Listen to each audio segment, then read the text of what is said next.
And good day. This is Kent Barnes, Superintendent of Schools for the Holly Area School District. And I'd like to share some information with you regarding your and my Holly Area School District.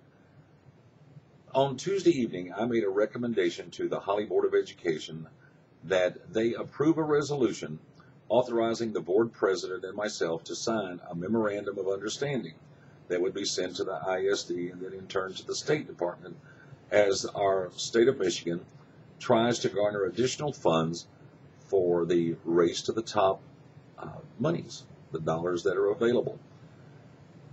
Many school districts have also had their superintendent and board presidents sign the memorandum of understanding. There are school districts that have not. I most assuredly respect the decision-making process in all of these school districts for whatever the reasons that they chose to discuss and make a decision upon. I want to share with you why I recommended that our board approve this resolution. And the answers are pretty simple. One question did emerge, though. Do I have questions and concerns about the memo, about the approved legislation, and the race to the top funding in its entirety? And the answer is an unequivocal yes. In the South, we had a saying about the devil being in the details. And that's what exists now. Also in the South, we had a saying, before legislation was passed, God and the legislators knew what it meant. After the legislation passed, only God knew what it meant. And I fear sometimes that's what occurs. No one is against improving our schools. No one. How could you be against that? It's like saying, are you against motherhood and apple pie? Well, of course not. No one's against motherhood and apple pie. But when you say we're going to take these steps to improve our schools, even though that these steps may sound really fantastic, the devil still remains in the details. For instance, the issue of merit pay sounds great. We're going to pay teachers based on the performance of their students. What a great idea. The teachers then will work harder to get their students to increase their performance. That's great. The only questions then that I have, what about our auxiliary services, social workers, speech therapists, special ed teachers? If I have all advanced placement classes, or if I have students that have lower capacities, lower abilities, how does all of this work?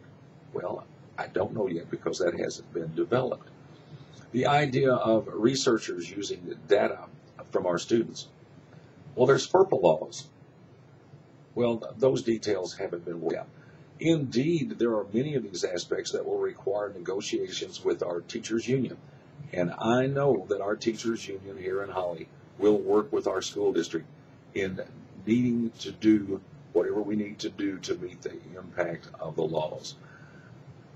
One thing needs to be made clear too. My decision to recommend the board sign this memo of understanding in no way, shape, or form is a slap against our local teachers union concerns, the MEAs, the AFTs, or anyone else. There are valid concerns. But I guess my bottom line is this. It's twofold. We keep talking about how we need money. And for us to turn down even a one-time shot of $186,000, I felt that our communities would simply view that the wrong way. And that $186,000 is not a guarantee. That's the approximate, that's what's been sent out in a draft, that if Michigan garners the $400 million, if it's less than $400 million, then obviously that $186,000 would indeed be lessened. And the second item is very simple. I don't feel this is an issue that I want to fall on my sword. There are going to be many other far more serious decisions that need to be made. regarding budget the upcoming weeks and months. And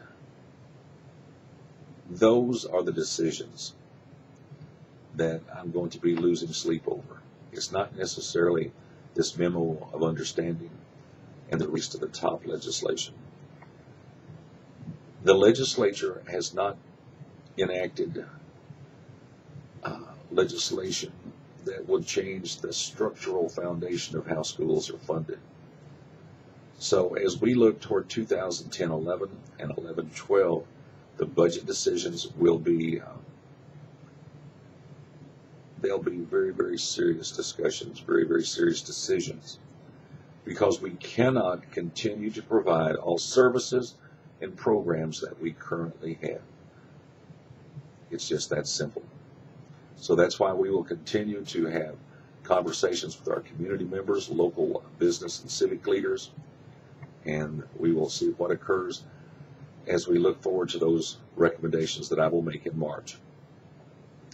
On a much lighter note, in an effort to encourage you, if you have the time and desire, tomorrow evening, Friday evening, at Holly High School, the Holly High School Broncos will be taking on the Fenton Tigers.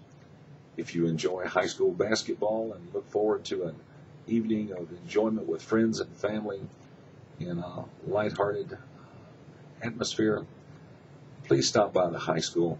I'm sure you'd have a great time, and we would look forward to seeing you. Thank you so much for taking your time to watch this short podcast. If you have questions about what I recommended and why, please just email me at Kent, K-E-N-T.Barnes, B-A-R-N-E-S, at has-k12.org. And as always, thank you so much, and until the next time I speak with you regarding your and my Holly area school system, thank you so much, and have a great day.